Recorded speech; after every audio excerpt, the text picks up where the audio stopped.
Case पर सियासी लड़ाई और वसूली कांड में कार्रवाई के बीच केंद्रीय एजेंसियां ऐसे एक्शन में जुटी थी जिसके रडार पर अब सीधे सीधे पवार परिवार आ गया है।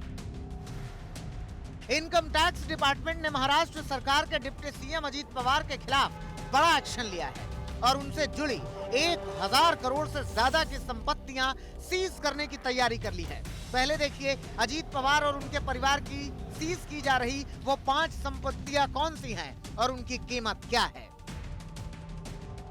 चिरंदेश्वर शुगर फैक्ट्री, इसकी कीमत करीब 600 करोड़ रुपए है। दक्षिणी दिल्ली का एक फ्लैट जिसकी कीमत करीब 20 करोड़ रुपए है।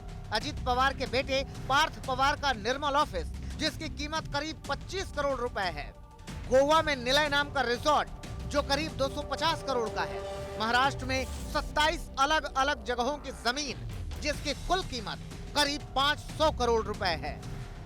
ईडी की इस कार्रवाई के बाद बीजेपी कह रही है कि अजीत पवार और उनके परिवार को अब करोड़ों की संपत्ति का हिसाब किताब देना ही होगा।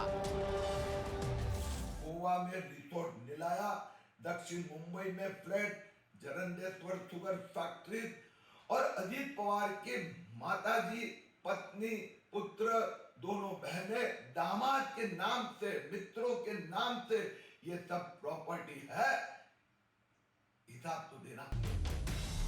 अजीत पवार काफी लंबे वक्त से आईटी के निशाने पर हैं और इस बड़ी कार्रवाई के संकेत 28 अक्टूबर को उस वक्त ही मिल गए थे जब अजीत पवार के चचेरे भाई जगदीश कदम के घर पर ईडी ने छापा मारा था। तब अजीत पवार ने इस कार्रवाई को राजनीति से प्रेरित बताया था और कांग्रेस नेताओं ने भी इसे सीधे केंद्र सरकार से जोड़ दिया था। अभी तो कजिन्स के और रिश्तेदारों के घर पर पढ़ रहे हैं, उनके घर पर पढ़ रहे हैं। हो सकता है मोहल्ले वालों के भी पढ़ने लगे हैं, जो उनके आसपास रहते हैं उनके ऊपर भी पढ़ने लगे। ईडी को शायद कुछ हाथ नहीं आ रहा तो वो इसलिए इधर उधर भागी भागी फिर रही है। क्या करें, उनको अपने बॉसेस को जवाब देना है। लेकिन 5 दिन बाद ही आयकर विभाग ने अजीत पवार को ही बड़ा झटका दे दिया। आयकर विभाग की कार्रवाई के बाद बीजेपी जहां अजीत पवार को बेनामी संपत्तियों का ब्यौरा दे रही है, वहीं उनकी पार्टी एनसीपी कह रही है कि साजिशन दूसरों की संपत्ति को अजीत पवार की संपत्ति बताया जा रहा है। कोई कारोबारी है, उसकी संपत्ति है, कोई अजीत पवार के ड्राइवर की संपत्ति नहीं, कोई अजीत पवार के नौकर की संपत्ति नहीं। किसी और की संपत्ति आप अटैच करके उस पर ये अजीत पवार की बेनामी संपत्ति है, ये आरोप लगाना उचित नहीं। ये ऐसा नहीं कि भारतीय जनता पार्टी के मंत्रियों के ड्राइवर के नाम पे कोई संपत्ति निकल आई, या ऐसा नहीं कि कोई बीजेपी के केंद्रीय मंत्री के किचन के कुक के नाम पे संपत्ति निकल आई। हमें लगता है ये बदनाम करने का खेल है। अजीत पवार के खिलाफ आयकर विभाग की जांच लंबे समय से चल रही थी।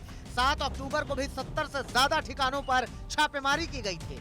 इस दौरान अजीत पवार के बेटे पार्थ पवार की कंपनी और पवार की बहनों की कंपनियों पर भी कार्रवाई की गई थी। अब लगातार छापेमारी के बाद आयकर विभाग ने अजीत पवार से जुड़ी संपत्तियों को सीज करने की तैयारी कर ली है, जिसे लेकर महाराष्ट्र की सियासत में फिर आर पार की लड़ाई तय है। मुंबई से मुनीश पांडे के साथ आज तक ब्यूरो।